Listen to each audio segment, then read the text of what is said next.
아저씨는 왜 이렇게 슬퍼 보여요? 뭐라고? 아저씨 얼굴이 슬퍼 보인다고요. 마치 누가 아저씨한테서 소중한 걸 다 가져간 것 같아요. 재혁은 황당하다는 표정을 지었어요. IT 대기업 회장인 자신에게 이 세상 모든 것을 다 가진 자신에게 슬퍼 보인다니. 소중한 걸 가져갔다고? 내가? 봐라, 꼬마야. 나는 이 모든 걸 다 가지고 있어. 재혁이 팔을 넓게 벌리며 화려한 거실을 가리켰습니다. 수억 원짜리 그림들, 이탈리아산 대리석 바닥, 크리스털 샹들리에. 근데 아저씨는 혼자잖아요. 아이의 단순하고 직접적인 말에 재혁의 움직임이 멈췄어요. 혼자라는 게 뭔 소리야? 이렇게 큰 집에 아저씨 혼자만 있어요. 가족도 없고 친구도 안 보이고 아저씨가 웃는 것도 못 봤어요. 우리 고아원에서 혼자 있는 아이들이랑 똑같은 눈이에요. 그 순간 재혁의 가슴 어딘가가 콱 막혔습니다. 8살짜리가 자신의 38년 인생을 한 문장으로 정리해버린 것 같았죠. 사실 그날 아침도 다른 날들과 별반 다르지 않았어요. 한재혁은 정확히 새벽 5시 30분에 눈을 떴습니다. 알람 시계가 울리기도 전에 말이죠. 15년째 같은 시간, 같은 루틴이었어요. 세면대 앞에서 자신의 얼굴을 바라보는 재혁의 눈빛엔 생기라곤 찾아볼 수 없었습니다. 38세, 대한민국 IT 업계의 전설이라 불리는 남자. 하지만 거울 속 그의 모습은 그저 피곤해 보이는 중년 남성일 뿐이었죠. 면도를 하면서 재혁은 어젯밤 회의에서 있었던 일을 떠올렸어요. 직원 하나가 회장님도 가끔은 쉬셔야 하는 거 아니에요? 라고 말했었죠. 그때 재혁이 뭐라고 답했는지 아세요? 쉰다는 게 뭐야? 난 이미 충분히 쉬고 있어. 하지만 정말 그랬을까요? 재혁의 손끝이 미세하게 떨리고 있었어요. 면도날을 쥔 손이 말이죠. 1층으로 내려온 재혁은 완벽하게 정돈된 주방에서 커피를 내렸습니다. 집안은 고요했어요. 너무나 조용해서 자신의 숨소리마저 크게 들릴 정도였죠. 이 집에는 총 7명의 직원이 있었어요. 정원사, 운전기사, 경비원, 그리고 청소와 빨래를 담당하는 가정부들까지. 하지만 재혁은 그들의 이름조차 제대로 기억하지 못했습니다. 그럴 필요가 없다고 생각했거든요. 직원은 직원일 뿐이야. 감정적으로 연결될 필요 없어. 이게 재혁의 철학이었어요. 사실 철학이라기보다는 자기 방어였죠. 어릴 때부터 사람들이 자신을 떠나는 걸 너무 많이 봤거든요. 부모님의 이혼, 친구들의 배신, 연인들의 변심. 그래서 재혁은 누구와도 가까워지려 하지 않았습니다. 가까워지면 상처받으니까요. 재혁은 서재에서 아침 업무를 시작했어요. 책상 위에 놓인 모니터 세대는 실시간으로 회사 상황을 보여주고 있었죠. 주가, 매출, 직원 현황까지 모든 게 숫자로 정리돼 있었어요. 숫자는 거짓말하지 않아. 재혁이 믿는 유일한 것이었습니다. 사람은 배신하고 떠나지만 숫자는 정확했거든요. 그래서 그는 모든 걸 수치로 관리했어요. 심지어 직원들의 평가까지도요. 그런데 이상했어요. 분명 모든 지표가 좋아지고 있는데 왜 이렇게 공허할까요?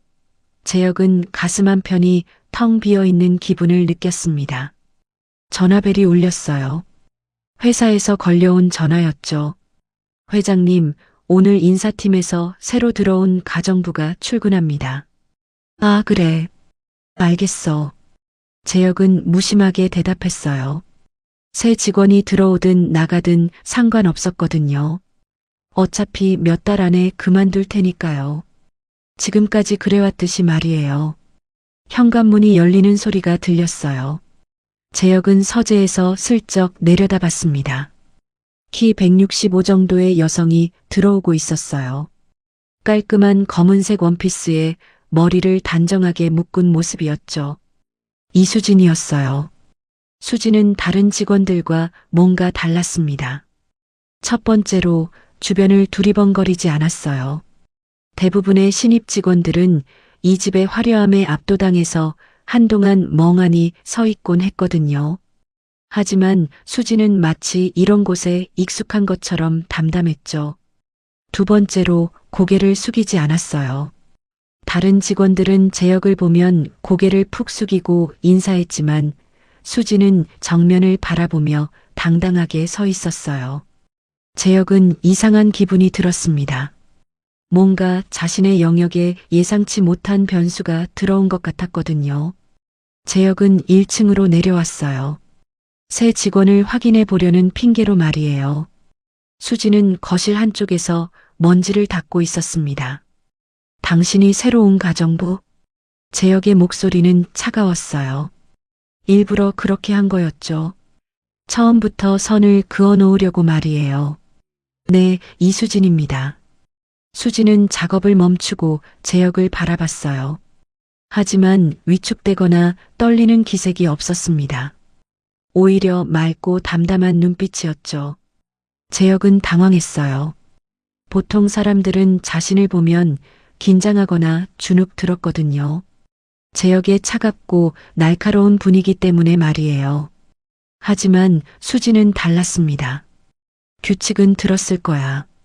불필요한 대화 금지, 개인 용무로 전화 금지, 그리고 제역이 말을 하던 중에 수진이 고개를 끄덕였어요. 네, 충분히 숙지했습니다. 최선을 다하겠습니다. 그런데 수진의 목소리에서 뭔가 특별한 걸 느꼈어요. 단순히 일자리를 잃지 않으려는 간절함이 아니라 진짜로 최선을 다하겠다는 의지 같은 것 말이에요. 제역의 가슴이 묘하게 두근거렸습니다. 이런 기분은 정말 오랜만이었죠. 수진은 묵묵히 자신의 일을 했어요. 다른 직원들과 잡담을 하지도 않았고 궁금한 것들을 이것저것 물어보지도 않았죠. 그저 자신에게 주어진 일을 완벽하게 해낼 뿐이었어요. 제역은 몰래 수진을 관찰했습니다. 그녀가 청소하는 모습을 보면서 이상한 안정감을 느꼈어요. 수진의 움직임에는 리듬이 있었거든요. 급하지도 않고 느리지도 않은 딱 적당한 속도로 모든 일을 처리해 나가는 모습이 보기 좋았어요. 이상하네. 왜 저 사람을 계속 보게 되지? 제역은 자신도 모르게 수진을 따라다니며 지켜보고 있었어요. 물론 들키지 않게 말이죠. 저녁 시간이 되자 수진은 주방에서 제역의 식사를 준비했어요. 메뉴는 간단했습니다. 현미밥과 된장찌개, 그리고 나물 몇 가지. 특별할 것 없는 평범한 한식이었죠. 하지만 제역은 놀랐어요. 보통 다른 가정부들은 제역이 좋아할 만한 메뉴를 찾으려고 이것저것 물어보곤 했거든요. 하지만 수진은 묻지 않았어요.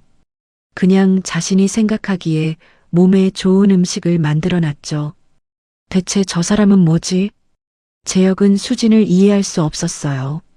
분명 고용인인데 고용인 같지 않았거든요. 마치 자신의 집에서 가족을 위해 요리하는 것 같은 자연스러움이 있었어요. 식사를 하는 제역의 마음은 복잡했습니다. 맛있었거든요. 정말 오랜만에 집에서 먹는 밥 같은 느낌을 받았어요. 수진이 하루 일과를 마치고 집으로 돌아갈 준비를 하고 있을 때였어요. 제역은 거실에서 와인을 마시며 수진을 지켜봤습니다. 수진은 자신의 가방을 챙기면서 주변을 한 번 더 둘러봤어요. 혹시 놓친 일이 있나 확인하는 모습이었죠. 그리고 나서 현관으로 향했어요. 수고하셨습니다. 수진이 제역에게 인사를 했어요. 정중하지만 격식에 얽매이지 않은 자연스러운 인사였죠. 제역은 대답하지 않았어요. 항상 그래왔거든요. 직원들의 인사에 굳이 답할 필요를 느끼지 못했죠. 하지만 수진이 나가고 난 후 집안이 다시 조용해지자 제역은 이상한 허전함을 느꼈습니다. 마치 뭔가 중요한 게 사라진 것 같았어요. 뭐가 이상한 거지? 재혁은 자신의 감정을 이해할 수 없었어요.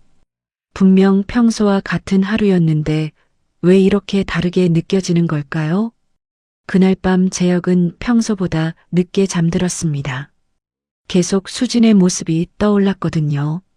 그 담담하고 당당했던 눈빛, 자연스럽고 편안했던 움직임들이 머릿속에서 맴돌았어요. 그리고 다음 날 아침 재혁은 평소보다 일찍 일어났습니다. 수진이 언제 올지 궁금해서 말이에요. 물론 자신에게는 그냥 새 직원이 제대로 일하는지 확인하고 싶다고 핑계를 댔지만요. 하지만 재혁도 모르는 사이에 그의 마음 한구석에서는 작은 변화가 시작되고 있었습니다. 15년 동안 굳게 잠겨있던 마음의 문이 살짝 열리기 시작한 거였어요. 그리고 바로 그 순간이었습니다. 한 아이의 순수한 질문이 재혁의 완벽하게 통제된 세계에 균열을 일으키려 하고 있었죠. 아저씨는 왜 이렇게 슬퍼 보여요? 너, 누구야? 여기서 뭐 하는 거야? 한재혁의 목소리에는 당황스러움이 묻어났어요. 38년을 살아오면서 이렇게 직설적이고 순수한 질문을 받아본 적이 없었거든요. 특히 자신이 슬퍼 보인다는 말은 정말 처음이었죠. 저는 박지우예요. 수진 언니가 여기서 일한다고 해서 따라왔어요. 지우는 천진난만하게 웃으며 대답했습니다. 그 웃음에는 어른들이 잃어버린 무언가가 담겨 있었어요. 순수함 그리고 진심이었죠. 재혁의 손끝이 미세하게 떨렸습니다.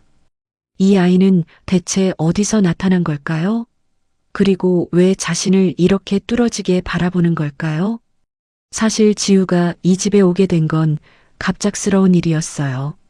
수진은 그날 아침 고아원에서 긴급 연락을 받았거든요. 수진 씨, 지우가 갑자기 열이 나서요. 병원에 데려가야 하는데 다른 아이들도 돌봐야 해서. 고아원 원장의 목소리는 다급했어요. 지우는 수진이 고아원에서 함께 살았던 아이였죠. 수진이 20살이 될 때까지 7년 동안 지우를 친동생처럼 돌봤었어요. 수진의 가슴이 철렁 내려앉았습니다. 지우가 아프다니. 수진에게 지우는 그냥 후배가 아니었어요. 친동생이자 딸이자 소중한 가족이었거든요. 지금 당장 가겠어요. 수진은 주저없이 말했어요. 하지만 문제가 있었죠. 병원에 가려면 최소 2시간은 걸렸고 그 시간 동안 지우를 혼자 둘 수는 없었어요. 병원에서 검사를 받은 지우는 다행히 심각한 건 아니었어요. 단순 감기였죠. 하지만 의사는 며칠 동안 안정을 취하라고 했어요. 언니, 저 괜찮아요. 지우는 수진의 손을 꼭 잡으며 말했어요. 하지만 얼굴이 창백했고 목소리도 평소보다 힘이 없었죠. 수진의 마음은 복잡했습니다. 지우를 다시 고아원에 보내기엔 아직 몸이 완전히 회복되지 않았어요. 그렇다고 이를 빠질 수도 없었고요. 재혁이 얼마나 엄격한 사람인지 잘 알고 있었거든요. 지우야, 언니가 일하는 곳에 잠깐 가도 될까? 수진은 조심스럽게 물었어요. 사실 이건 정말 위험한 선택이었죠. 재혁이 아이들을 싫어한다는 건 다른 직원들을 통해 이미 들어서 알고 있었거든요. 하지만 달리 방법이 없었어요. 택시 안에서 수진은 지우에게 몇 번이나 당부했어요. 지우야, 정말 조용히 있어야 해. 그 집 주인분은 아이들을 좋아하지 않으셔. 왜요? 아이들이 뭐 잘못했나요? 지우의 순수한 질문에 수진은 답하기 어려웠어요. 사실 수진도 재혁이 왜 그렇게 차가운 사람인지 이해할 수 없었거든요. 모르겠어. 하지만 우리는 조용히 있어야 해. 언니가 일자리를 잃으면 안 되니까. 지우는 고개를 끄덕였어요.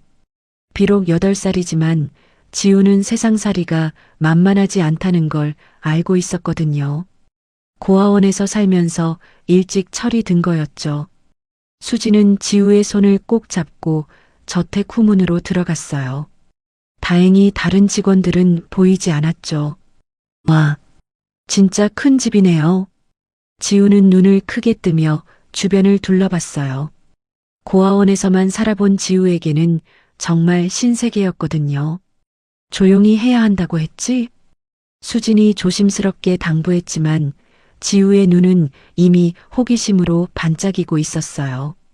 넓은 정원, 분수, 그리고 궁전 같은 건물들이 지우에게는 너무나 신기했죠. 수진은 가슴이 두근거렸습니다. 혹시 재혁이 지우를 보면 어떻게 될까요? 분명 화를 낼 거였어요. 어쩌면 당장 해고를 당할지도 모르죠. 수진은 지우를 데리고 조용히 1층으로 들어갔어요. 계획은 간단했어요. 지우를 직원 휴게실에 숨겨놓고 자신은 평소처럼 일을 하는 거였죠. 여기서 잠깐 기다려줄 수 있겠어? 수진이 작은 방을 가리키며 말했어요. 하지만 지우는 이미 다른 곳에 정신이 팔려 있었어요. 언니, 저기 봐요. 반짝반짝한 게 뭐예요? 지우가 가리킨 곳은 거실이었어요. 크리스털 샹들리에가 햇빛을 받아 무지개 빛으로 반짝이고 있었죠. 수진의 얼굴이 창백해졌습니다. 지우가 점점 거실 쪽으로 다가가고 있었거든요. 지우야, 안 돼. 하지만 늦었어요. 지우는 이미 거실 문턱을 넘어서고 있었죠.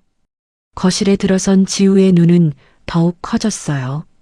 영화에서나 봤던 장면들이 눈앞에 펼쳐져 있었거든요. 하얀 대리석 바닥, 거대한 소파, 벽에 걸린 그림들까지 모든 게 신기했어요. 우와, 진짜 공주님이 사는 곳 같아요. 지우는 작은 목소리로 혼잣말을 했어요. 하지만 그 순간이었습니다. 발걸음 소리가 들렸어요.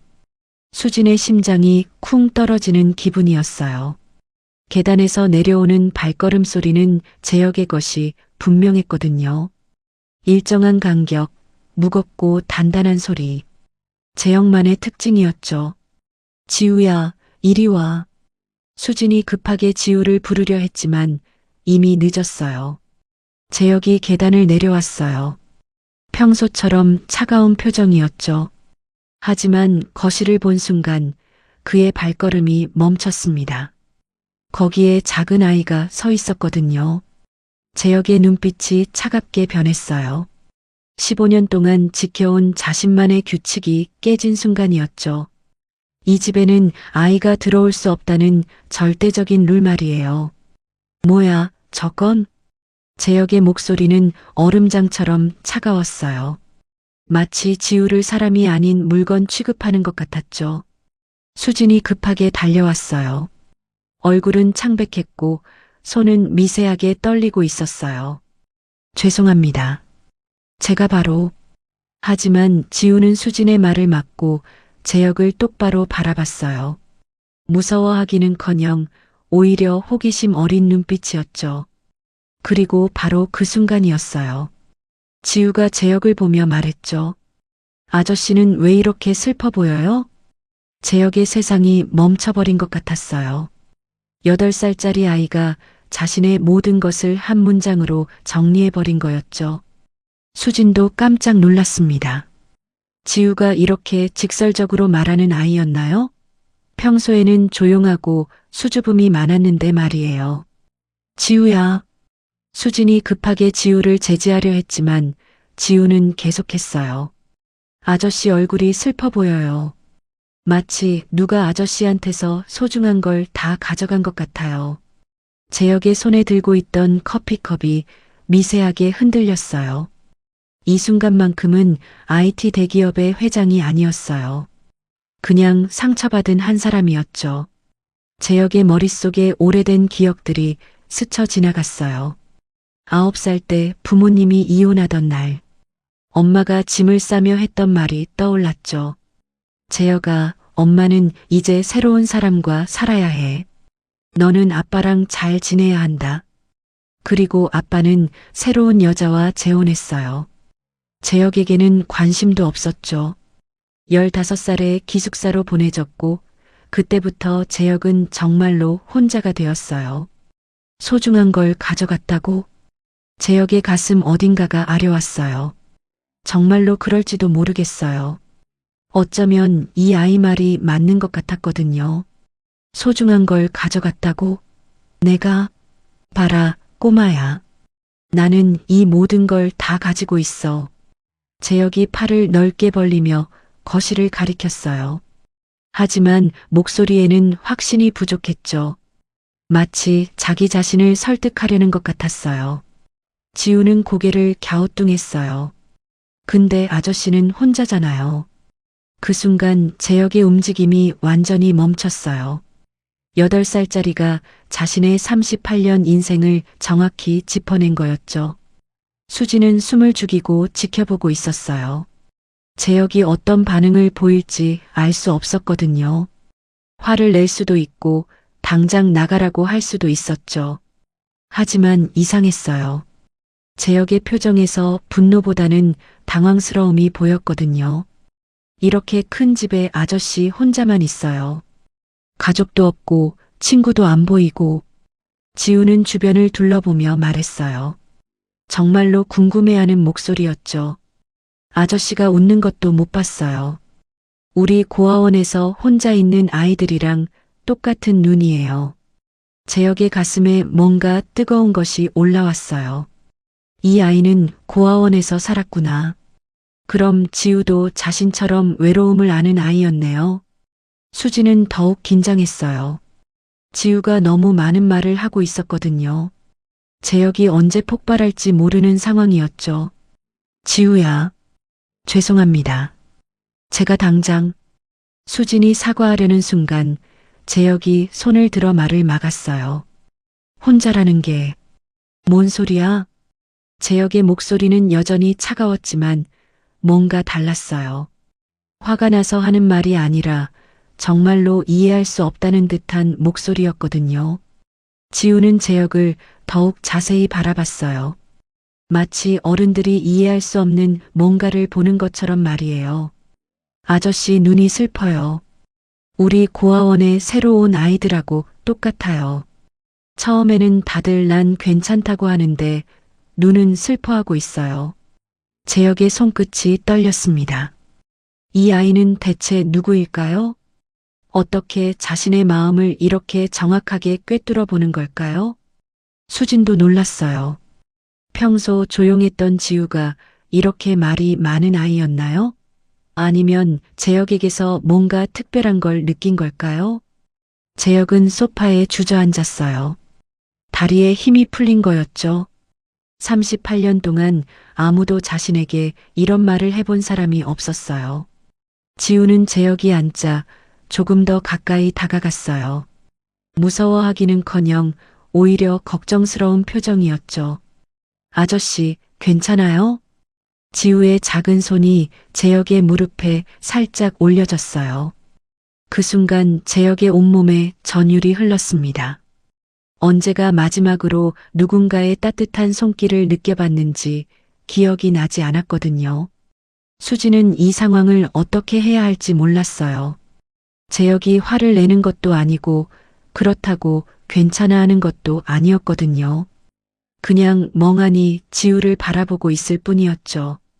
거실에는 이상한 침묵이 흘렀어요. 하지만 그 침묵은 불편하지 않았어요. 오히려 뭔가 따뜻한 느낌이었죠. 재혁은 지우를 바라봤습니다. 이 작은 아이가 자신에게 던진 질문들이 머릿속에서 맴돌았어요. 왜 이렇게 슬퍼 보여요? 혼자잖아요. 가족도 없고 친구도 안 보이고 모든 게 사실이었어요. 재혁은 정말로 혼자였고 정말로 슬펐고 정말로 외로웠어요. 하지만 그걸 인정하고 싶지 않았죠. 인정하면 너무 아플 것 같았거든요. 지우는 재혁의 표정 변화를 놓치지 않았어요. 아이들은 어른들보다 감정을 읽는데 뛰어나거든요. 아저씨도 친구가 필요한 것 같아요. 지우의 마지막 한마디였어요. 그리고 그 말이 재혁의 마음에 가장 깊이 박혔죠. 38년 만에 처음으로 재혁은 자신이 정말로 외롭다는 걸 인정하고 싶어졌어요. 그리고 이상하게도 이 작은 아이와 이 차분한 여자 때문에 그 외로움이 조금 덜 아프게 느껴졌어요. 재혁의 완벽하게 통제된 세계에 첫 번째 균열이 생긴 순간이었습니다. 재혁은 여전히 소파에 앉아 있었어요. 지우의 말들이 머릿속에서 맴돌고 있었죠. 38년 동안 쌓아 올린 자신만의 벽이 흔들리고 있었어요. 수지는 조심스럽게 다가왔습니다. 재혁이 화를 낼 줄 알았는데 예상과 달리 조용했거든요. 오히려 뭔가 깊이 생각에 잠긴 모습이었죠. 죄송합니다. 정말 급한 일이었어서. 그 아이는 항상 저렇게 말하나? 재혁의 질문이 예상 밖이었어요. 화를 내거나 당장 나가라고 할 줄 알았는데 지우에 대해 묻고 있었거든요. 지우는 재혁 주변을 천천히 돌아다니며 이것저것 구경하고 있었어요. 마치 박물관에 온 것처럼 신기해하면서 말이에요. 우와, 이 그림 진짜 예뻐요. 지우가 벽에 걸린 그림을 보며 감탄했어요. 재혁이 수십억을 들여 수집한 명화였죠. 하지만 지우에게는 그냥 예쁜 그림일 뿐이었어요. 이 그림 속 아가씨는 왜 이렇게 슬퍼 보이죠? 지우의 질문에 재혁이 깜짝 놀랐습니다. 그 그림은 18세기 프랑스 화가의 작품으로 사랑하는 사람을 잃은 여인을 그린 것이었어요. 미술 전문가들도 그 슬픔을 읽어내기 어려워했는데 8살 아이가 한 번에 알아본 거였죠. 너는 어떻게 그걸 알았지? 재혁의 목소리에는 순수한 궁금함이 담겨 있었어요. 처음으로 아이에게 관심을 보이는 순간이었죠. 눈을 보면 알 수 있어요. 아저씨처럼요. 지우가 다시 재혁을 바라보며 말했어요. 그 순간 재혁의 가슴이 뜨끔했습니다. 수지는 이 상황이 믿어지지 않았어요. 냉철하기로 유명한 재혁이 아이와 대화를 하고 있다니요. 분명 몇 분 전까지만 해도 화를 낼 것 같았는데 말이에요. 지우야, 아저씨 방해하면 안 돼. 수진이 조심스럽게 말했지만 재혁이 손을 들어 말을 막았어요. 괜찮아. 재혁 자신도 놀랐어요. 왜 이 아이와 대화하고 있는지 이해할 수 없었거든요. 평소라면 벌써 나가라고 했을 텐데 말이에요. 지우는 재혁이 괜찮다고 하자 환하게 웃었어요. 그 웃음이 재혁의 마음 어딘가를 간지럽혔습니다. 그럼 이것도 봐도 돼요? 지우가 피아노를 가리켰어요. 거실 한쪽에 놓인 그랜드 피아노였어요. 재혁이 10년 전에 구입했지만 한 번도 연주한 적이 없는 악기였죠. 그냥 장식용으로 둔 것뿐이었어요. 지우는 피아노 앞에 서서 건반을 내려다봤습니다. 손을 올려보고 싶어 했지만 감히 만지지는 못하고 있었어요. 피아노 쳐본 적 있어? 재혁이 물었어요. 자신도 모르게 나온 말이었죠. 아니요. 하지만 고아원에 작은 피아노가 있었어요. 원장님이 가끔 쳐주셨거든요. 지우의 눈에 그리움이 스쳤어요. 고아원에서의 추억을 떠올리는 것 같았죠. 쳐보고 싶어? 재혁의 또 다른 예상 밖 질문이었어요. 수진이 깜짝 놀라 재혁을 바라봤죠. 지우는 조심스럽게 고개를 끄덕였어요. 재혁이 피아노 벤치를 당겨주자 지우는 마치 소중한 보물 앞에 앉는 것처럼 신중하게 자리에 앉았어요. 작은 손가락이 건반에 닿았습니다. 단순한 도음이었지만 그 소리가 거실에 울려 퍼지는 순간 뭔가 마법 같은 일이 일어났어요. 재혁의 가슴이 뛰기 시작했습니다. 이 집에 음악이 울려 퍼진 게 언제가 마지막이었을까요? 기억이 나지 않았어요. 지우는 한 음씩 천천히 쳐보며 웃었어요. 마치 새로운 친구를 만난 것처럼 기뻐했죠. 예뻐요. 소리가 정말 예뻐요. 피아노 소리를 들으며 재혁은 잊고 있던 기억을 떠올렸어요. 어린 시절 엄마가 피아노를 쳐주던 일요일 오후들 말이에요. 그때는 행복했어요. 엄마의 무릎에 앉아 피아노 소리를 들으며 느꼈던 따뜻함과 안전함이 아직도 기억 속 어딘가에 남아 있었거든요. 엄마, 나도 피아노 배우고 싶어. 그래, 재혁아. 크면 가르쳐 줄게. 하지만 엄마는 약속을 지키지 못했어요. 재혁이 9살이 되던 해에 집을 떠났거든요. 그리고 그 이후로 재혁은 음악을 멀리하게 되었죠. 음악은 그에게 상처와 그리움만 안겨줬거든요. 아저씨도 쳐보세요. 지우가 재혁에게 자리를 내어주며 말했어요. 순수한 제안이었지만 재혁에게는 큰 충격이었어요. 나는 피아노를 치지 않아. 왜요? 이렇게 예쁜 피아노가 있는데요. 지우의 질문은 항상 단순하고 직접적이었어요. 복잡한 어른들의 사정 같은 건 모르죠. 그저 순수한 궁금함 뿐이었어요. 재혁은 대답할 수 없었어요. 어떻게 8살 아이에게 자신의 상처를 설명할 수 있겠어요? 수진이 지켜보는 가운데 재혁은 천천히 피아노 벤치에 앉았습니다. 10년 만에 처음이었어요. 재혁의 손가락이 건반 위에 올려졌어요. 하지만 떨리고 있었죠. 어린 시절의 기억들이 물밀듯이 밀려왔거든요. 행복했던 일요일 오후들, 엄마의 따뜻한 손길, 그리고 그 모든 걸 잃어버린 날들까지. 괜찮아요, 아저씨. 틀려도 돼요. 지우가 재혁 옆에 서서 격려했어요. 그 순수한 응원이 재혁의 마음을 움직였어요. 재혁의 손가락이 움직였습니다. 어설프지만 멜로디가 흘러나왔어요. 엄마가 자주 쳐주던 곡이었죠. 30년 만에 재혁이 연주하는 피아노였어요. 수지는 믿을 수 없었어요. 항상 차갑고 완벽했던 재혁이 아이 때문에 이렇게 변할 수 있다니요. 재혁의 연주는 서툴렀지만 그 안에 묻어나는 감정은 진짜였어요. 오랫동안 억눌려 있던 그리움과 외로움, 그리고 따뜻함에 대한 갈망이 음악을 통해 흘러나오고 있었죠. 지우는 재혁의 연주를 들으며 조용히 미소 지었어요. 마치 재혁의 마음을 이해한다는 듯이 말이에요. 아저씨, 음악이 슬프면서도 예뻐요. 지우의 말에 재혁의 연주가 잠시 멈췄어요. 슬프다고? 네. 하지만 슬픈 게 나쁜 건 아니에요. 슬픔도 예쁠 수 있거든요. 지우의 말은 단순했지만 깊었어요. 재혁은 평생 슬픔을 숨기려고만 했는데 이 아이는 슬픔도 아름다울 수 있다고 말하고 있었어요. 고아원에서 친구들이 울면 저는 옆에 앉아 있어줘요. 혼자 우는 것보다 같이 있으면 덜 슬프거든요. 지우가 재혁 옆에 앉으며 말했어요. 아저씨도 혼자 있어서 더 슬픈 것 같아요. 재혁의 가슴이 따뜻해졌습니다. 언제부터 이렇게 따뜻한 기분을 잊고 살았을까요? 수진도 눈가가 촉촉해졌어요. 지우의 순수함이 재혁의 마음을 녹이는 걸 보고 있으니까요. 아저씨, 저 그림 그려도 돼요? 지우가 가방에서 크레용과 스케치북을 꺼냈어요. 어디를 가든 그림 도구를 가지고 다니는 아이였죠. 뭘 그릴 건데? 재혁이 물었어요.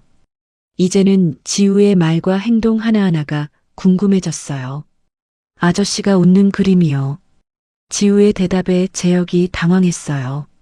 내가 웃는 걸 본 적도 없으면서 상상으로 그릴 거예요. 아저씨가 웃으면 분명 따뜻할 것 같거든요. 지우는 바닥에 앉아 열심히 그림을 그리기 시작했어요. 지우는 정말로 재혁이 웃고 있는 그림을 그렸어요. 크레용으로 그린 투박한 그림이었지만 그 안에는 아이만이 가질 수 있는 순수함이 담겨 있었어요. 그림 속의 재혁은 환하게 웃고 있었어요. 현실의 재혁과는 완전히 다른 모습이었죠. 여기가 아저씨고 여기가 저예요. 그리고 여기가 수진 언니예요. 지우가 그림을 설명하며 보여줬어요. 세 사람이 손을 잡고 웃고 있는 그림이었어요. 재혁의 목이 메어왔습니다. 언제부터 이런 따뜻한 그림 속 주인공이 되고 싶다는 생각을 잊고 살았을까요? 이 그림 가져도 될까? 재혁이 조심스럽게 물었어요. 평생 누군가가 자신을 위해 그린 그림을 받아본 적이 없었거든요. 당연하죠. 아저씨 주려고 그린 거예요. 지우가 환하게 웃으며 그림을 내밀었어요. 재혁이 그림을 받는 순간 가슴 어딘가가 뜨거워졌어요. 이런 기분이 뭔지 알 것 같았어요. 누군가에게 소중한 존재가 된다는 느낌 말이에요. 수지는 이 모든 상황을 지켜보며 놀라고 있었어요. 단 몇 시간 만에 재혁이 완전히 다른 사람이 된 것 같았거든요. 어느새 시간이 흘러 오후가 되었어요. 재혁은 지우와 이야기를 나누며 시간을 보냈어요. 평소 같았으면 벌써 서재에 틀어박혀서 일을 하고 있을 시간이었는데 말이에요. 아저씨는 어렸을 때 뭐하고 놀았어요? 지우의 질문에 재혁은 잠시 생각했어요. 어린 시절에 정말로 즐거웠던 기억이 있었나요? 잘 기억이 안 나네. 그럼 지금부터라도 재미있는 일하면 돼요. 지우의 긍정적인 말에 재혁이 처음으로 미소를 지었어요. 아주 작은 미소였지만 진짜였어요. 아저씨가 웃으니까 진짜 따뜻해 보여요. 지우가 기뻐했어요. 자신의 예상이 맞았다는 듯이 말이에요. 수진도 재혁의 미소를 보며 가슴이 따뜻해졌어요. 처음 만났을 때의 차갑고 무서운 사람이 아니었어요. 그냥 외로웠던 한 사람이었죠. 재혁은 지우가 그려준 그림을 다시 바라봤어요. 그림 속의 자신처럼 정말로 웃을 수 있을까요? 정말로 누군가와 따뜻한 관계를 만들 수 있을까요? 처음으로 재혁은 그럴 수도 있겠다는 생각이 들었어요. 지우라는 작은 아이가 만든 첫 번째 균열이었어요. 그리고 이 균열을 통해 재혁의 마음에 따뜻한 빛이 스며들기 시작했죠. 30년 동안 꽁꽁 얼어있던 재혁의 마음에 봄이 오려고 하고 있었어요. 재혁은 평소보다 일찍 잠에서 깼어요. 새벽 5시였죠. 하지만 이상했어요. 몸이 피곤하지 않았거든요. 오히려 뭔가 기대되는 기분이었어요. 어제 지우가 그려준 그림이 침대 옆 테이블에 놓여 있었어요. 재혁은 그 그림을 바라보며 작은 미소를 지었습니다. 아침에 미소를 지어본 적이 없었는데 말이에요. 오늘 그 아이가 또 올까? 재혁 자신도 놀랐어요. 아이가 오기를 기대하고 있다니요. 불과 어제까지만 해도 아이들을 가장 싫어했던 자신이 말이에요. 거울을 보니 얼굴도 달라 보였어요. 여전히 피곤해 보이긴 했지만 눈빛에 뭔가 다른 게 있었어요. 생기랄까요? 재혁은 1층으로 내려왔어요. 평소라면 서재로 바로 향했을 텐데 오늘은 거실을 한번 둘러봤습니다. 어제 지우가 앉았던 피아노 벤치, 그림을 그렸던 바닥까지 모든 게 선명하게 기억났어요. 수진이 아침 식사를 준비하고 있었어요. 재혁은 평소와 달리 주방으로 향했습니다. 안녕하세요. 수진이 깜짝 놀라 인사했어요. 재혁이 주방에 온 건 처음이었거든요. 어제 그 아이는 괜찮나? 재혁이 조심스럽게 물었어요. 지우가 걱정됐던 거였죠. 수지는 재혁이 지우를 걱정한다는 사실에 놀랐어요. 어제의 변화가 일시적인 게 아니었구나 싶었죠. 네, 많이 좋아졌어요. 어제 정말 감사했습니다. 수진의 목소리에는 진심 어린 고마움이 담겨 있었어요. 뭐가? 지우를 따뜻하게 대해주셔서요. 아이가 정말 행복해했어요. 재혁은 뭔가 뜨끈한 기분이 들었어요. 누군가를 행복하게 만들었다는 말을 들어본 게 언제였을까요? 그 아이. 특별하네. 재혁이 중얼거렸어요. 네, 정말 특별한 아이예요. 남들의 마음을 잘 봐주거든요. 수진의 말에 재혁이 고개를 끄덕였어요. 정말 그랬어요. 지우는 자신의 마음을 정확히 들여다봤었거든요. 재혁은 서재에 있었지만 일에 집중할 수 없었어요. 자꾸 거실 쪽을 바라보게 됐거든요. 지우가 언제 올지 궁금해서 말이에요. 시계를 보니 10시였어요. 어제 지우가 온 시간이 10시 반쯤이었죠. 왜 이렇게 신경이 쓰이지? 재혁은 자신의 마음을 이해할 수 없었어요.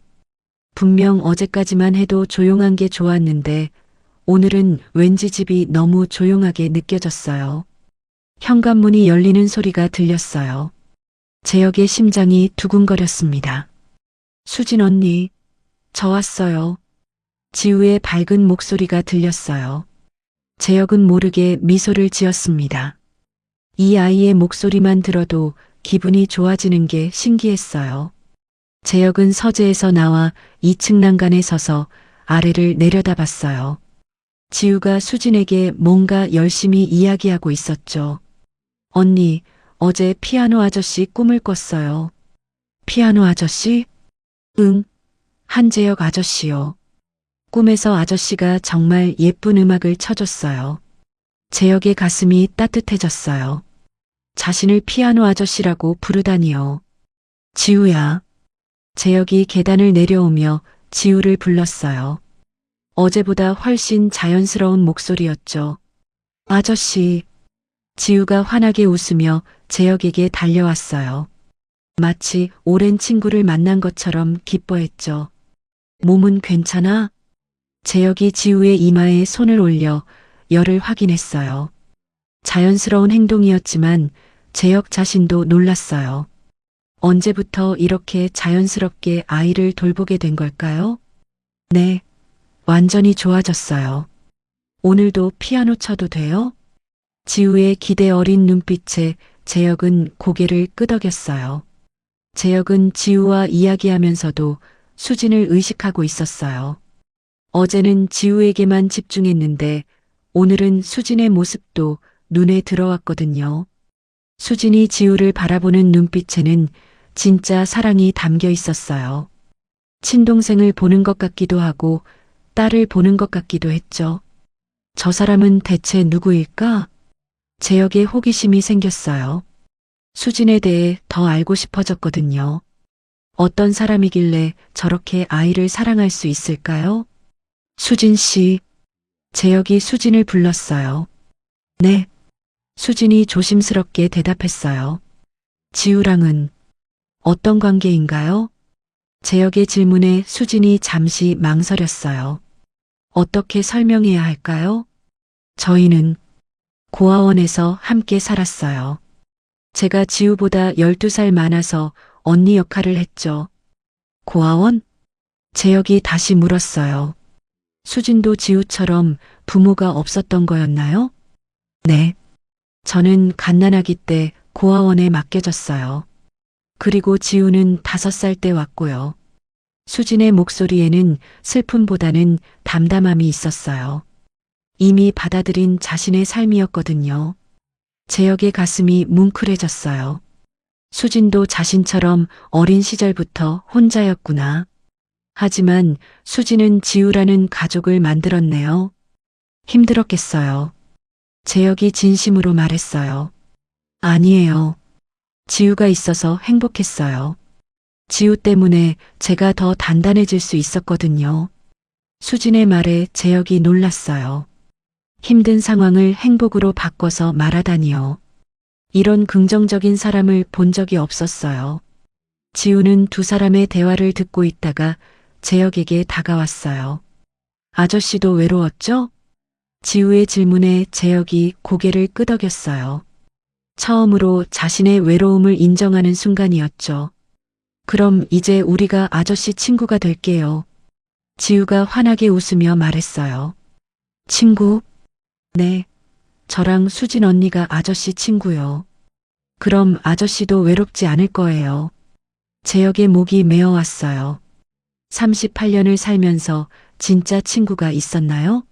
비즈니스 관계는 있었지만 진심으로 자신을 걱정해주는 사람은 없었어요. 수진도 지우의 말에 미소를 지었어요. 아이의 순수함이 이 차가운 집에 따뜻함을 불러오고 있었거든요. 점심 같이 드실래요? 수진이 조심스럽게 물었어요. 평소 재혁은 혼자 식사했거든요. 재혁은 잠시 망설였어요. 다른 사람과 함께 식사를 한 게 언제였을까요? 좋아요. 재혁의 대답에 지우가 손뼉을 치며 기뻐했어요. 와, 함께 밥 먹어요. 식탁에 셋이 앉았어요. 재혁에게는 정말 오랜만의 경험이었죠. 혼자 먹던 차가운 식사가 아니라 함께 나누는 따뜻한 식사였어요. 지우야, 뭐가 제일 맛있어? 재혁이 물었어요. 아이와 이런 일상적인 대화를 나눠본 적이 없었는데 자연스럽게 나오는 말이었어요. 다 맛있어요. 수진 언니가 요리를 정말 잘해요. 지우가 열심히 먹으며 말했어요. 재혁은 수진을 바라봤어요. 정말 맛있었거든요. 단순한 한식이었지만 집에서 먹는 따뜻한 맛이었어요. 정말 맛있네요. 재혁의 칭찬에 수진의 뺨이 살짝 붉어졌어요. 감사합니다. 식사 도중에 지우가 재미있는 이야기를 했어요. 고아원에서 있었던 일들, 친구들 이야기, 그리고 자신의 꿈까지 말이에요. 저는 커서 피아니스트가 되고 싶어요. 그래서 많은 사람들을 행복하게 만들어줄 거예요. 지우의 순수한 꿈 이야기에 재혁이 웃었어요. 진짜 웃음이었어요. 수진도 재혁이 웃는 모습을 보며 놀랐어요. 완전히 다른 사람 같았거든요. 차갑고 무서운 사람이 아니라 따뜻하고 친근한 사람이었어요. 집안의 웃음소리가 울려 퍼졌어요. 15년 동안 조용했던 이 집에 생기가 돌기 시작했죠. 점심 후에 지우는 다시 피아노를 쳤어요. 어제보다 훨씬 자연스러웠죠. 재혁도 옆에 앉아 간단한 곡을 가르쳐 줬어요. 이렇게 하면 돼요? 맞아, 정말 잘한다. 재혁이 지우를 칭찬하는 모습을 보며 수진의 마음이 따뜻해졌어요. 이 차가운 사람 안에 이런 따뜻한 면이 있었구나 싶었죠. 재혁은 자신도 모르게 아이를 가르치는 일에 빠져들었어요. 지우가 조금씩 늘어가는 모습을 보는 게 이렇게 뿌듯할 줄 몰랐거든요. 오후가 되어 지우와 수진이 돌아갈 시간이 되었어요. 재혁은 아쉬웠어요. 이런 기분도 처음이었죠. 내일도 올 거지? 재혁이 지우에게 물었어요. 기대하는 마음이 목소리에 묻어났어요. 네, 매일 올게요. 지우가 환하게 웃으며 대답했어요. 수진에게는 말하지 않았지만 재혁은 벌써부터 내일이 기다려졌어요. 이 아이와 이 여자가 만들어주는 따뜻함이 좋았거든요. 현관에서 인사를 나누며 재혁은 깨달았어요. 15년 동안 꽁꽁 닫아놓았던 마음의 문이 열리기 시작했다는 걸 말이에요. 지우와 수진이 떠난 후 집은 다시 조용해졌어요. 하지만 어제와는 달랐어요. 외로운 조용함이 아니라 기대감이 있는 조용함이었거든요. 재혁은 지우가 그려준 그림을 다시 바라봤어요. 그림 속에서 웃고 있는 자신의 모습처럼 정말로 웃을 수 있을 것 같았어요. 그날 밤 재혁은 오랜만에 편안한 잠에 들었어요. 꿈에서 피아노 소리가 들렸고 웃음소리가 들렸고 따뜻한 대화 소리가 들렸어요. 재혁의 마음에 봄이 오고 있었어요. 일주일이 흘렀어요. 이제 지우와 수진이 오는 시간은 재혁에게 하루 중 가장 소중한 시간이 되어 있었죠. 매일 오후 2시쯤 되면 재혁은 서재 일을 멈추고 거실로 내려왔어요. 오늘도 마찬가지였어요. 지우가 어제 새로운 피아노 곡을 연습하겠다고 약속했거든요. 하지만 이상했어요. 평소 같으면 벌써 지우의 밝은 목소리가 들려야 하는데 집안이 너무 조용했어요. 재혁의 가슴이 불안해지기 시작했어요. 뭔가 잘못됐구나 싶었거든요. 재혁의 휴대폰이 울렸어요. 수진에게서 걸려온 전화였죠. 재혁은 급하게 전화를 받았어요. 여보세요? 회장님, 죄송해요. 오늘 못 갈 것 같아요. 수진의 목소리가 떨리고 있었어요. 뭔가 큰일이 생긴 것 같았죠. 무슨 일이에요? 재혁의 목소리에도 걱정이 묻어났어요. 지우가 사고를 당했어요. 그 순간 재혁의 세상이 멈춰버린 것 같았어요. 지우가 사고를? 그 밝고 건강했던 아이가? 어디 병원이에요? 지금 갈게요. 재혁은 주저없이 말했어요. 차 키를 집어들고 현관으로 향했죠. 아니에요, 괜찮아요. 혼자 해결할 수 있어요. 수진이 말렸지만 재혁은 이미 차에 올라타고 있었어요. 주소 말해주세요. 지금 가겠습니다. 재혁의 목소리에는 거절의 여지가 없었어요. 왜 이렇게 간절했는지 자신도 몰랐거든요. 수진은 결국 병원 주소를 알려줬어요. 재혁은 평생 이렇게 급하게 운전해 본 적이 없었어요. 신호등 하나하나가 너무 길게 느껴졌죠. 재혁이 병원에 도착했을 때 수진은 응급실 밖 의자에 앉아 있었어요. 얼굴이 창백하고 손이 떨리고 있었죠. 수진 씨. 재혁이 급하게 다가가자 수진이 고개를 들었어요. 눈이 빨갛게 부어 있었어요. 어떻게 된 거예요? 지우는 어디 있어요? 재혁의 다급한 질문에 수진이 떨리는 목소리로 대답했어요. 학교에서, 계단에서 떨어졌대요. 머리를 다쳐서 지금 검사 중이에요. 재혁의 다리에 힘이 풀렸어요. 머리를 다쳤다고? 지우의 밝은 웃음이 떠올라 가슴이 아려왔어요. 재혁은 수진 옆에 앉았어요. 평상시 강했던 수진이 이렇게 무너져 있는 모습을 본 적이 없었거든요. 왜 여기 오셨어요? 저희 일인데. 수진이 떨리는 목소리로 말했어요. 그런 소리 하지 마세요. 재혁이 진심으로 말했어요. 지금 이 순간 수진과 지우는 그에게 단순한 직원이 아니었어요. 제가 지우를 제대로 못 봤어요. 일하느라 바빠서. 지우가 학교에서 힘든 일이 있었는데 제가 몰랐어요. 수진이 자책하며 울기 시작했어요. 어깨가 작게 떨리고 있었죠. 재혁은 망설이다가 수진의 어깨에 손을 조심스럽게 올렸어요. 다른 사람을 위로해 본 적이 없어서 어색했지만 그냥 두고 볼 수 없었거든요. 당신 잘못이 아니에요. 재혁의 목소리는 평소와 달리 따뜻했어요. 지우는 강한 아이예요. 괜찮을 거예요. 수진이 재혁을 바라봤어요. 차가웠던 그의 눈빛에 진심 어린 걱정이 담겨 있었죠. 이런 모습의 재혁은 처음이었어요. 고마워요. 이렇게까지 해주셔서. 수진의 말에 재혁의 가슴이 이상하게 뛰었어요. 의사가 나왔어요. 재혁과 수진이 동시에 일어섰죠. 환자 보호자분이세요? 네, 저희가. 수진이 대답하려는 순간 재혁이 먼저 말했어요. 네, 저희가 보호자입니다.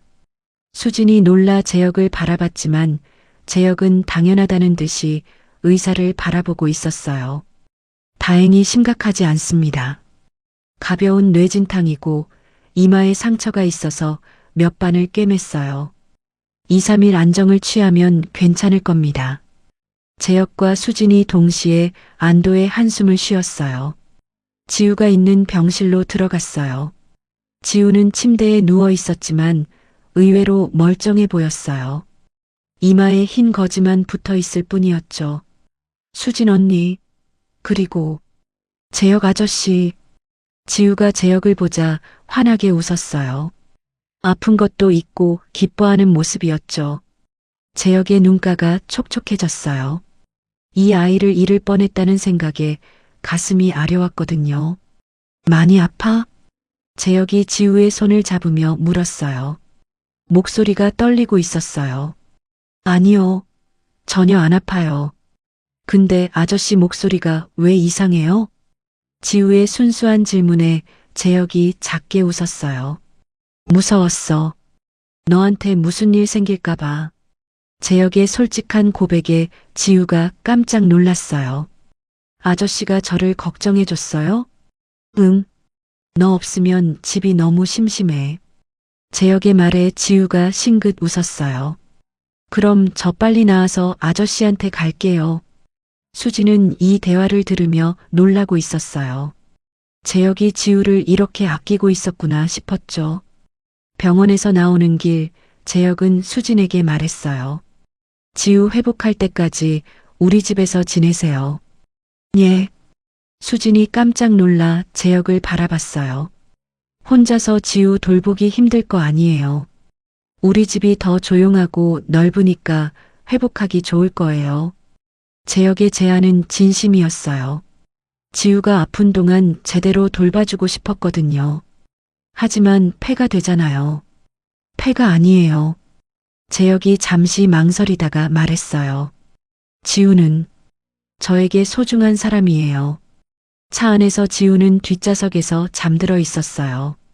약 때문에 졸린 거였죠.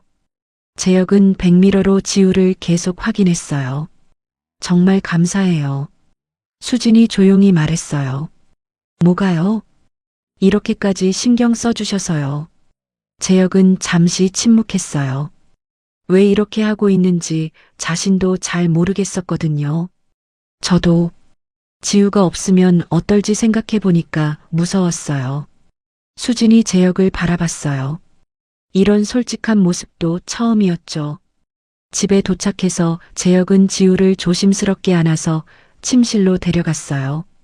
가장 햇빛이 잘 드는 방이었죠. 여기서 푹 쉬어. 재혁이 지우에게 이불을 덮어주는 모습을 보며 수지는 이상한 기분이 들었어요. 이런 자상한 모습이 있었구나 싶었죠. 지우는 아직 졸려했지만 재혁을 붙잡았어요. 아저씨, 곁에 있어줘요. 응, 여기 있을게. 재혁이 침대 옆 의자에 앉았어요. 그날 밤 재혁은 지우 곁을 떠나지 않았어요.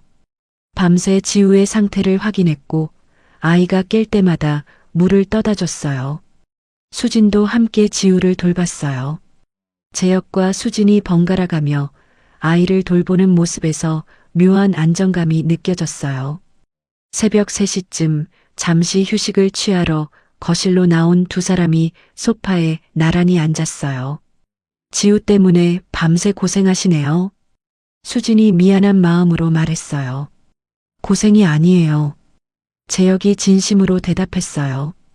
수진 씨는 어떻게 지우를 이렇게 사랑하게 되었어요? 재혁이 궁금해서 물었어요. 지우가 고아원에 왔을 때 정말 작았어요. 5살이었는데 너무 무서워하고 울기만 했죠.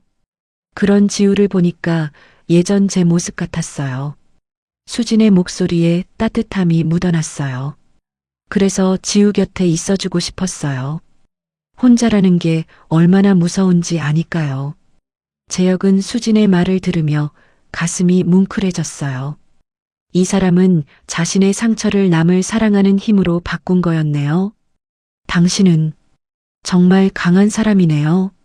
재혁의 진심 어린 말에 수진의 뺨이 살짝 붉어졌어요.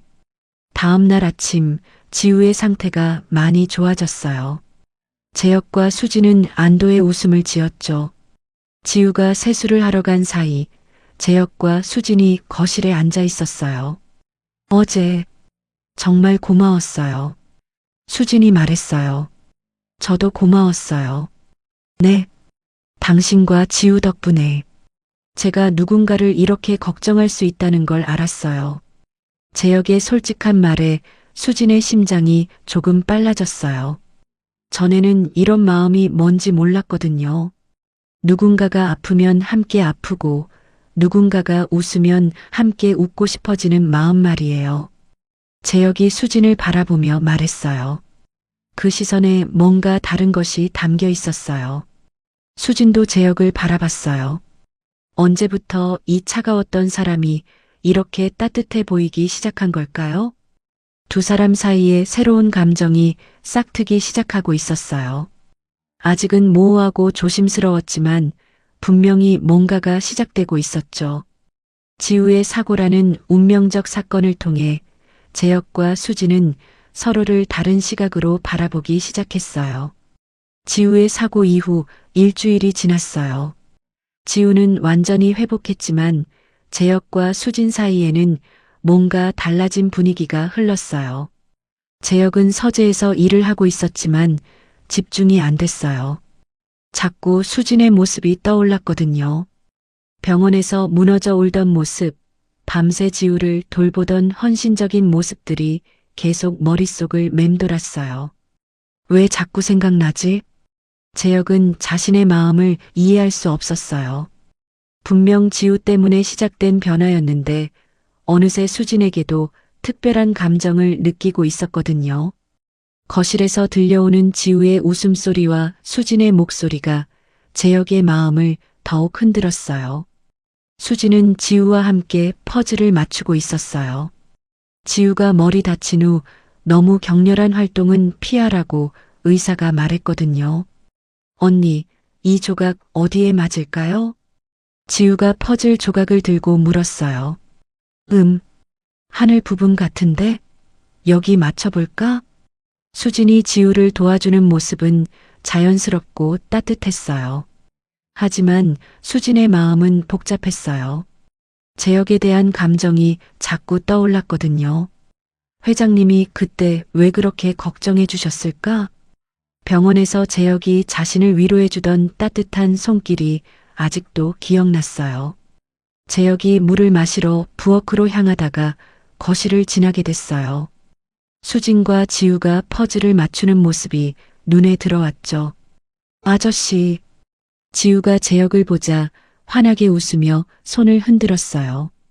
뭐하고 있어? 재혁이 다가오며 물었어요.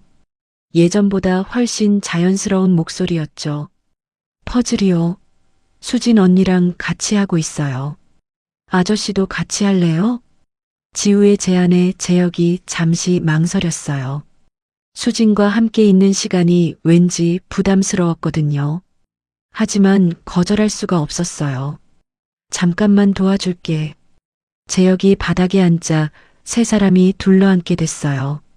재혁과 수진 사이에는 묘한 긴장감이 흘렀어요.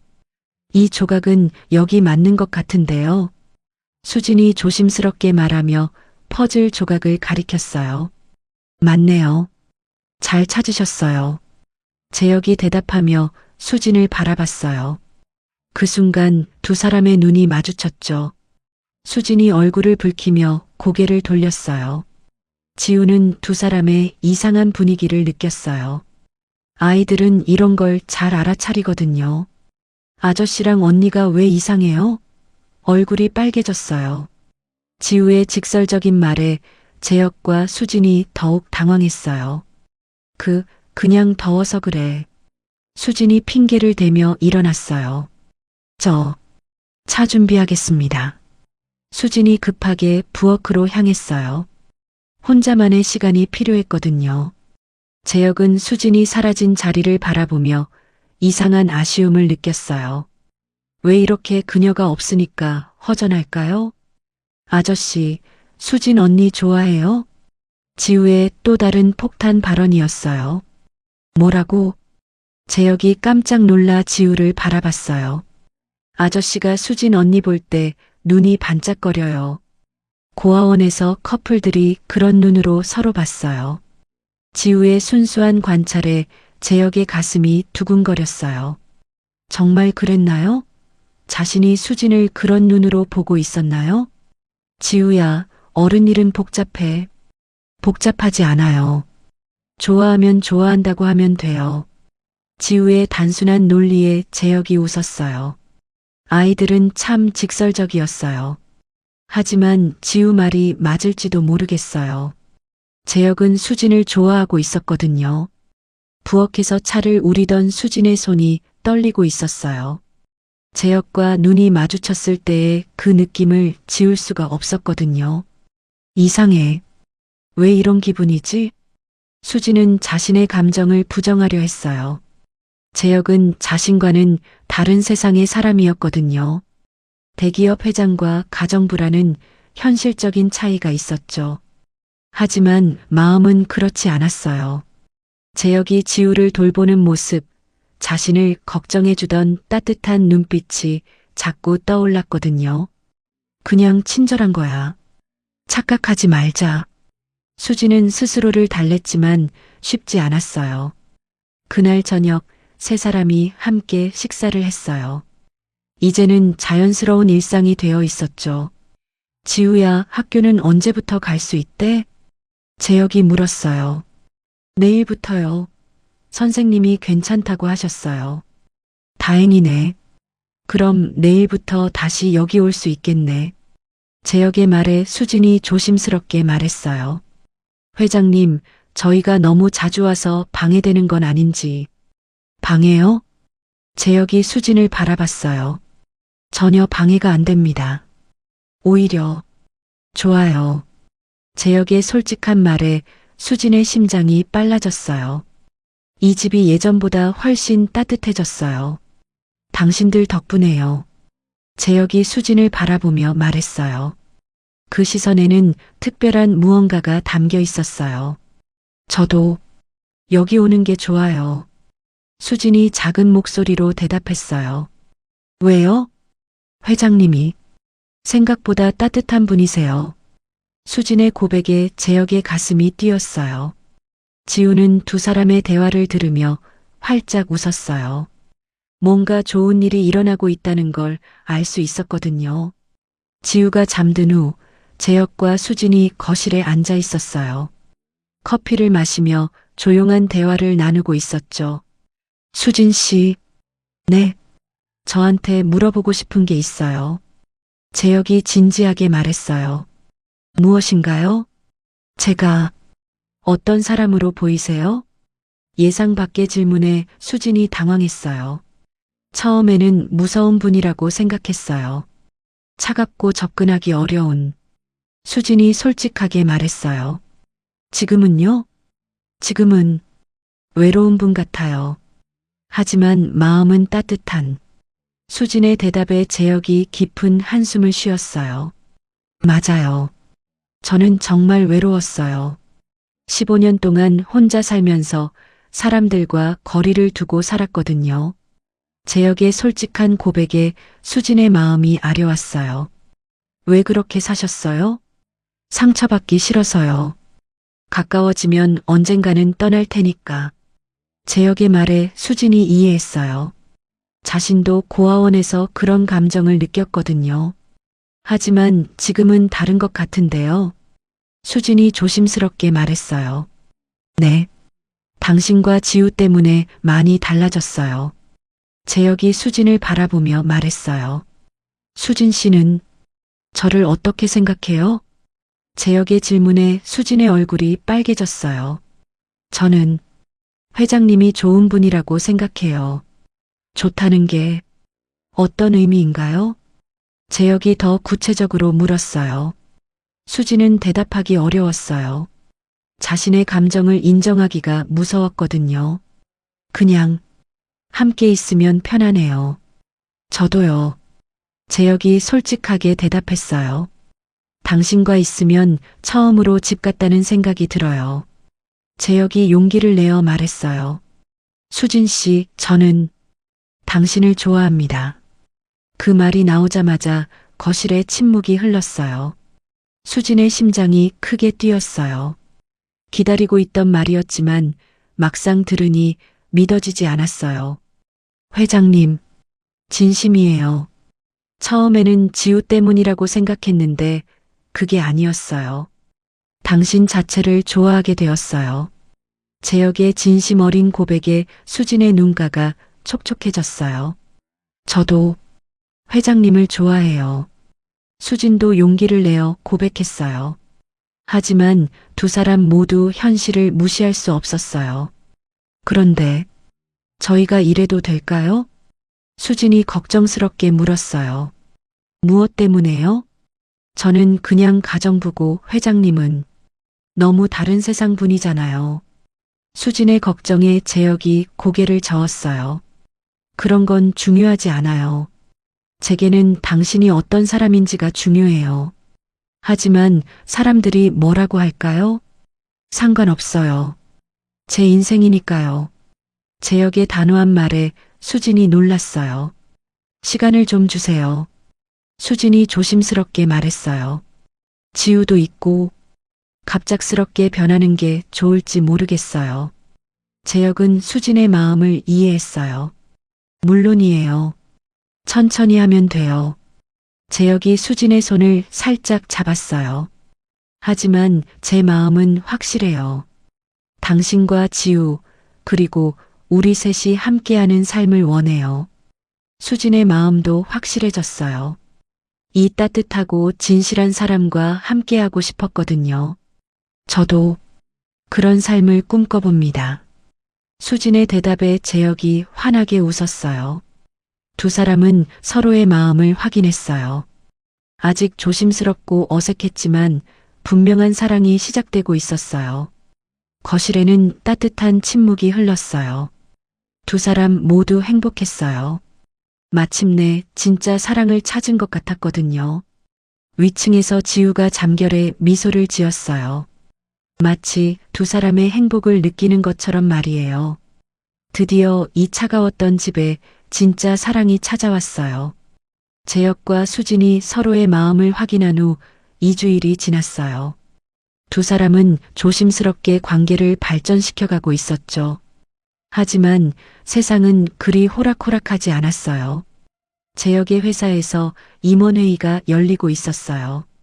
안건은 다름 아닌 재혁의 사생활에 관한 것이었죠. 회장님, 요즘 댁에 출입하는 여성에 대한 소문이 돌고 있습니다. 전무이사가 조심스럽게 말을 꺼냈어요. 재혁의 표정이 차갑게 굳었습니다. 벌써 소문이 퍼진 거였나요? 무슨 소문 말입니까?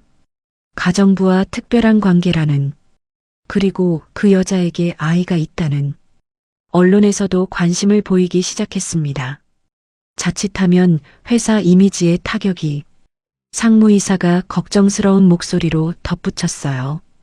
재혁의 손이 주먹을 꽉 쥐었어요. 자신의 사생활이 이렇게 간섭받는 게 싫었거든요. 제 사생활이 회사와 무슨 상관입니까? 회장님도 아시잖습니까? 재벌가의 사생활은 주가에 영향을 미치죠. 더군다나 상대방이.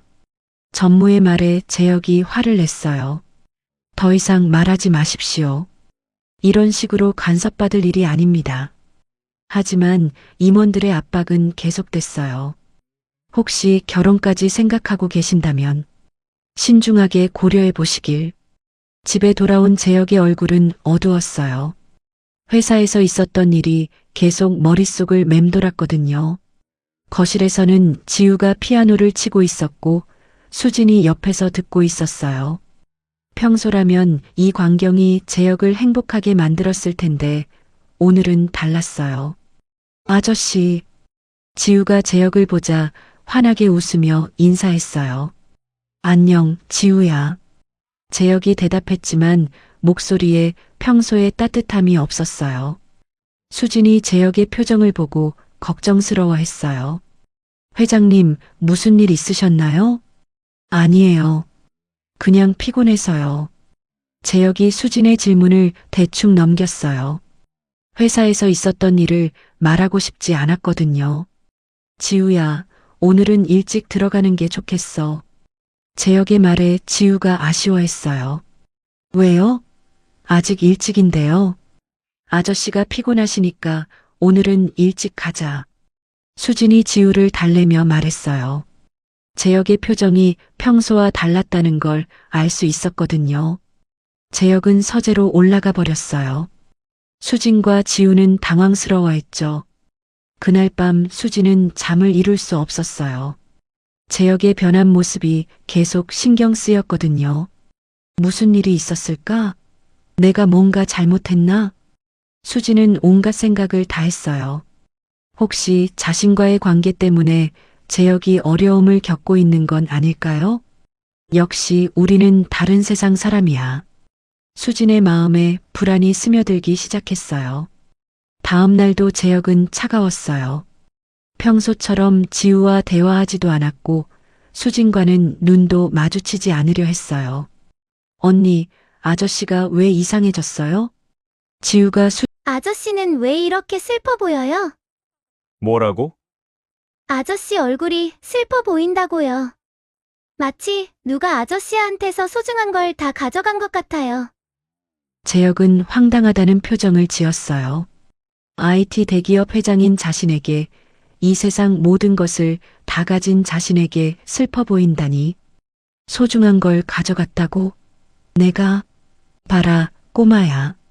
나는 이 모든 걸 다 가지고 있어.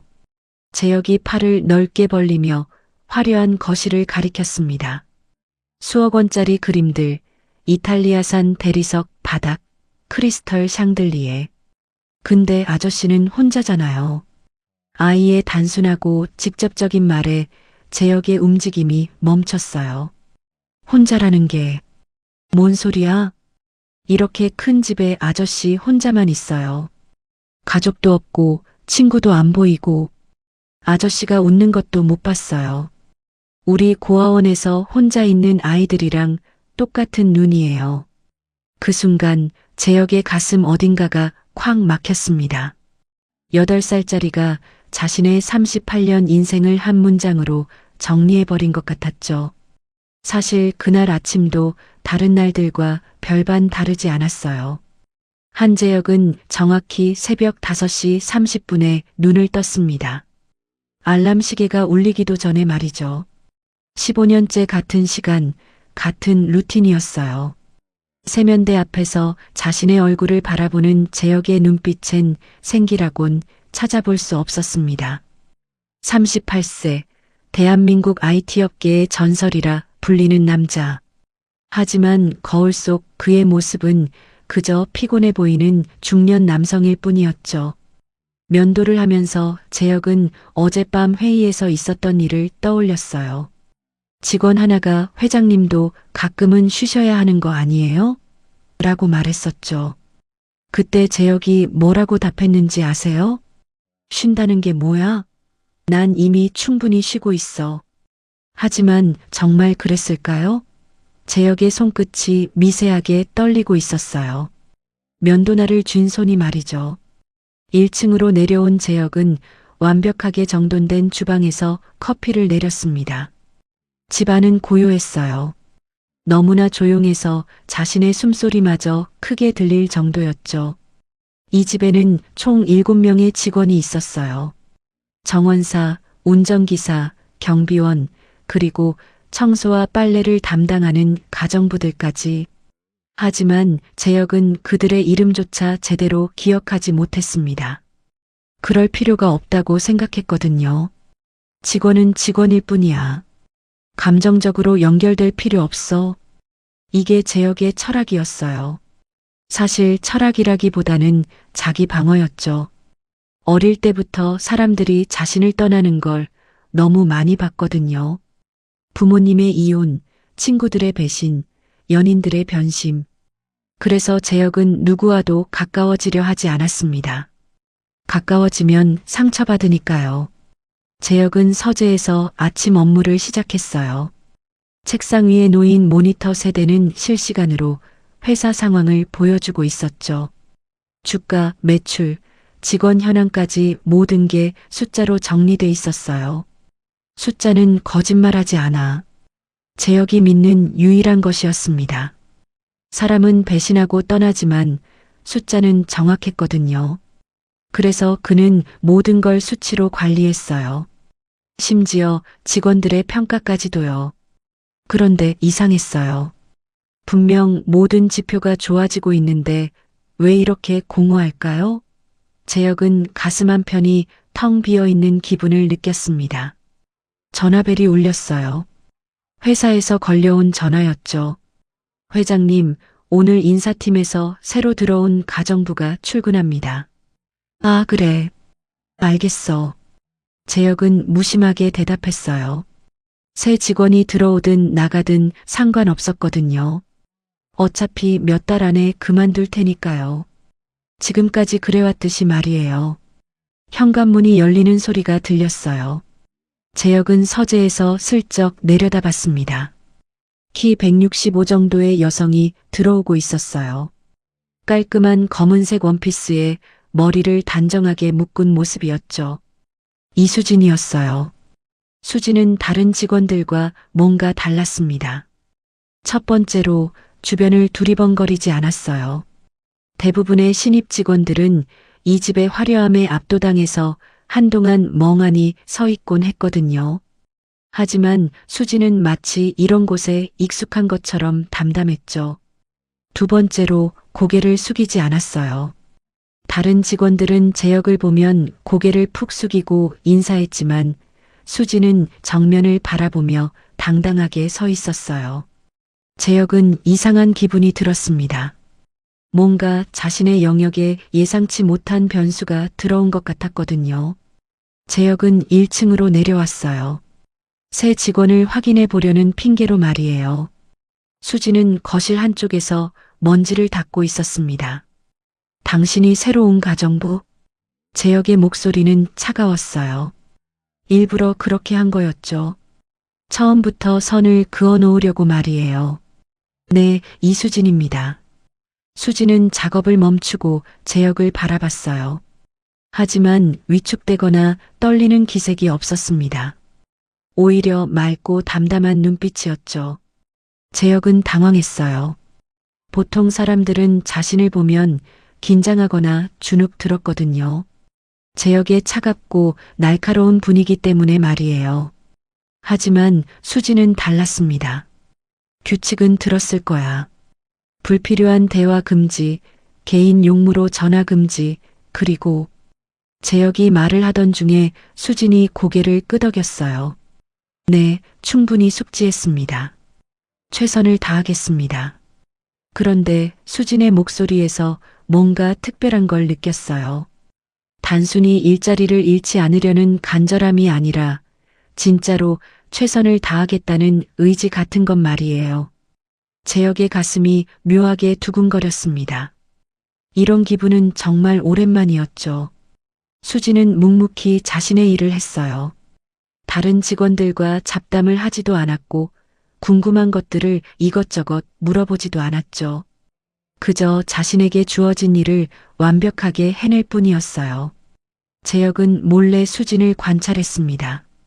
그녀가 청소하는 모습을 보면서 이상한 안정감을 느꼈어요. 수진의 움직임에는 리듬이 있었거든요.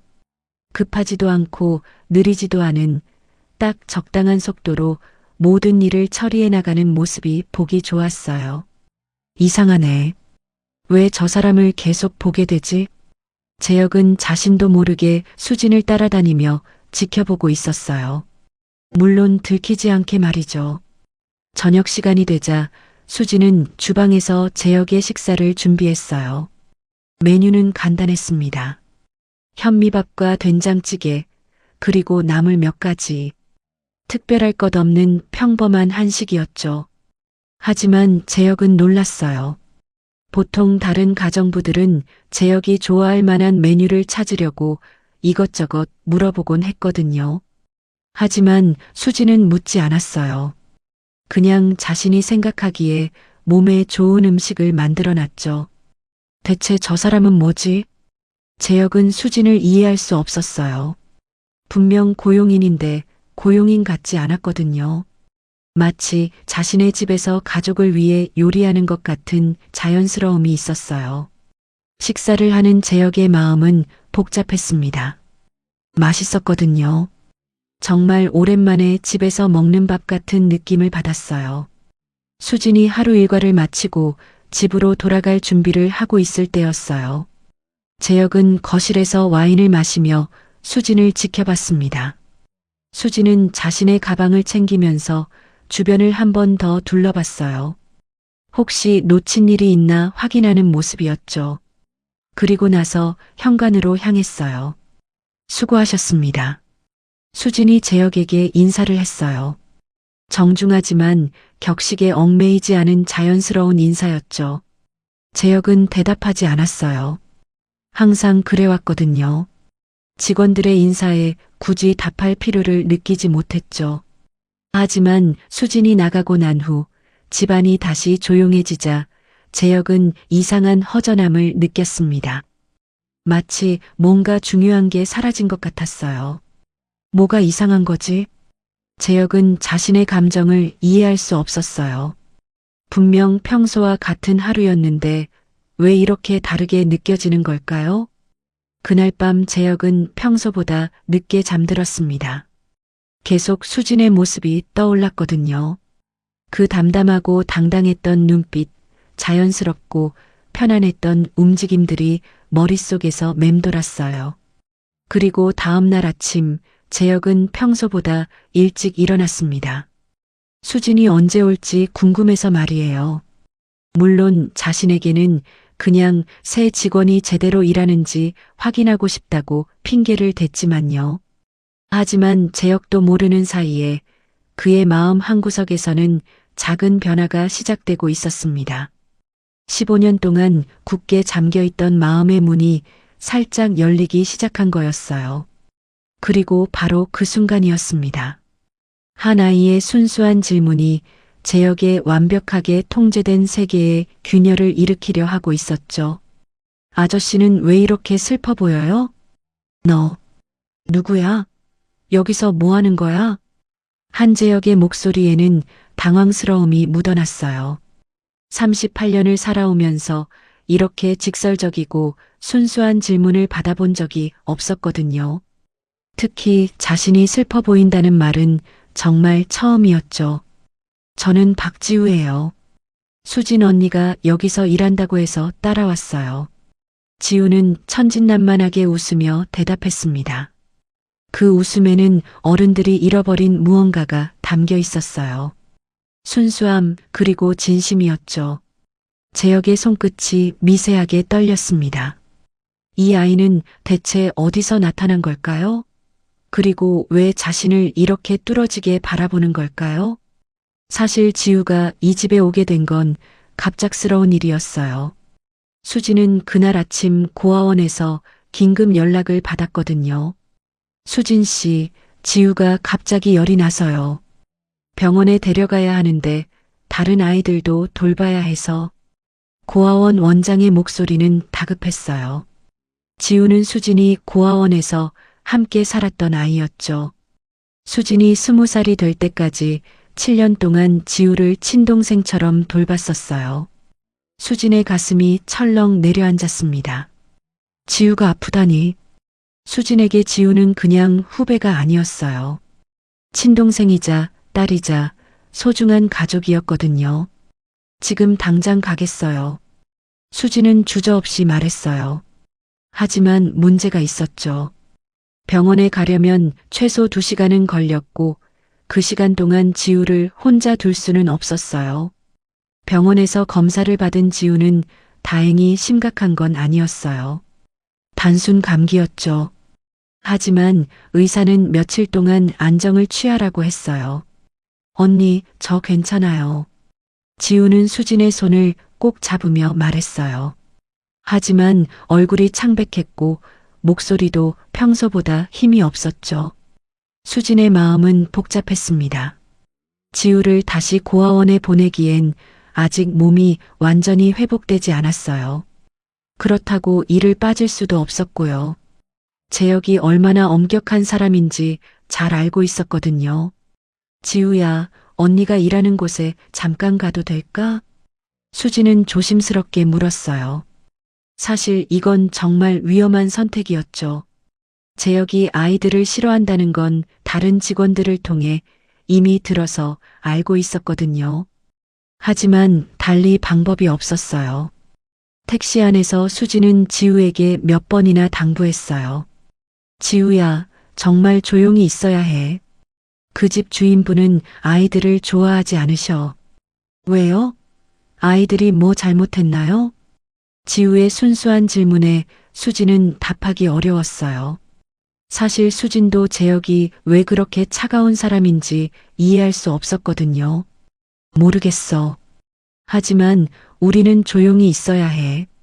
언니가 일자리를 잃으면 안 되니까. 지우는 고개를 끄덕였어요. 비록 8살이지만 지우는 세상살이가 만만하지 않다는 걸 알고 있었거든요. 고아원에서 살면서 일찍 철이 든 거였죠. 수지는 지우의 손을 꼭 잡고 저택 후문으로 들어갔어요. 다행히 다른 직원들은 보이지 않았죠. 와, 진짜 큰 집이네요. 지우는 눈을 크게 뜨며 주변을 둘러봤어요. 고아원에서만 살아본 지우에게는 정말 신세계였거든요. 조용히 해야 한다고 했지? 수진이 조심스럽게 당부했지만 지우의 눈은 이미 호기심으로 반짝이고 있었어요. 넓은 정원, 분수, 그리고 궁전 같은 건물들이 지우에게는 너무나 신기했죠. 수진은 가슴이 두근거렸습니다. 혹시 재혁이 지우를 보면 어떻게 될까요? 분명 화를 낼 거였어요. 어쩌면 당장 해고를 당할지도 모르죠. 수진은 지우를 데리고 조용히 1층으로 들어갔어요. 계획은 간단했어요. 지우를 직원 휴게실에 숨겨놓고 자신은 평소처럼 일을 하는 거였죠. 여기서 잠깐 기다려줄 수 있겠어? 수진이 작은 방을 가리키며 말했어요. 하지만 지우는 이미 다른 곳에 정신이 팔려 있었어요. 언니, 저기 봐요. 반짝반짝한 게 뭐예요? 지우가 가리킨 곳은 거실이었어요. 크리스털 샹들리에가 햇빛을 받아 무지개 빛으로 반짝이고 있었죠. 수진의 얼굴이 창백해졌습니다. 지우가 점점